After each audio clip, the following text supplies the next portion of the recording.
Your problem isn't laziness. It's not lack of ambition. It's not even lack of discipline.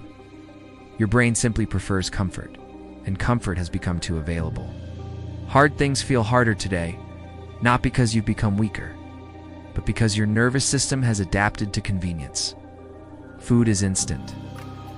Entertainment is instant. Validation is instant. Distraction is instant. So when something requires sustained effort, your brain interprets it as unnecessary strain, not danger, but discomfort. And the brain avoids discomfort by default. If you want to train your brain to do hard things, you don't need more motivation. You need controlled exposure to discomfort. Psychologists call this stress inoculation. It's the same way vaccines expose your body to small stress. To build immunity, you can expose your brain to small intentional discomfort to build mental tolerance. This is called progressive discomfort training. It works because the brain adapts to whatever it repeatedly experiences. Right now, your brain is trained for ease.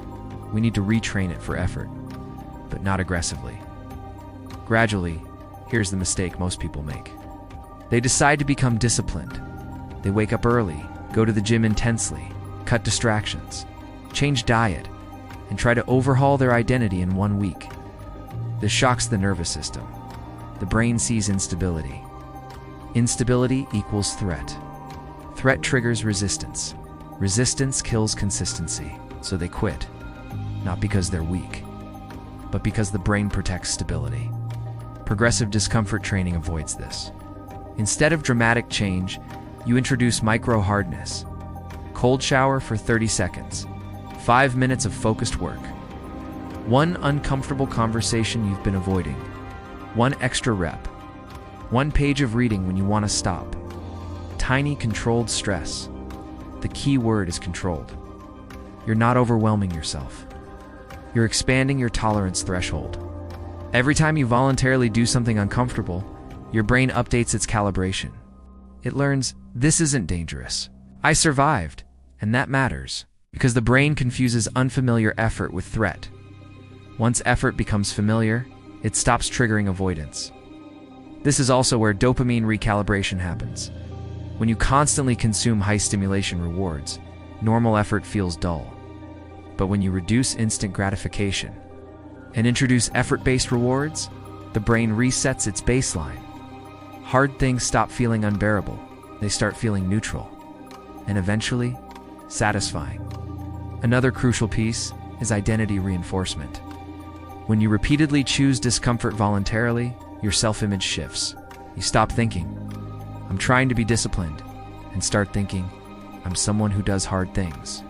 That identity shift is powerful, because identity drives behavior more than motivation ever will. There's also a neurological reason this works. The prefrontal cortex, the part of your brain responsible for decision-making and impulse control, strengthens with use. Every time you override comfort and choose effort, you strengthen that circuitry. It's like mental weightlifting. At first, it's exhausting. Then it becomes manageable. Then it becomes normal. But here's the important rule. Never increase discomfort dramatically, only slightly. If you do 5 minutes of deep work today, do 7 tomorrow, not 50. If you wake up at 8 o'clock, wake up at 7:45, not 5 o'clock. The brain resists large shifts. It adapts to small ones. Consistency beats intensity. There's also emotional training involved. When you do hard things, you feel discomfort, restlessness, resistance, self-doubt. Instead of escaping those feelings, you sit with them. This builds emotional regulation. Emotional regulation is the real foundation of discipline. Most people don't lack productivity skills. They lack discomfort tolerance. They quit not because the task is impossible, but because the emotion it creates feels unbearable. But emotions are temporary. And tolerance grows with exposure. This method also eliminates waiting for motivation. You act first, emotion follows. The brain respects action. It doesn't reward planning, it rewards execution. When you repeatedly act despite resistance, the brain learns that action is safe. Safety removes friction. There's another hidden benefit when you voluntarily choose discomfort. You regain control. Modern life makes us passive, scrolling, consuming, reacting, but deliberate effort makes you active. Choosing hard things rebuilds agency. And agency reduces anxiety, because anxiety often comes from feeling powerless. Doing hard things proves you're not powerless. You're capable, even in small ways. Remember this, the goal isn't to suffer. It's to expand tolerance. There's a difference. We're not chasing pain, we're chasing adaptation. Over time, the things that once felt impossible feel ordinary. That's neural adaptation.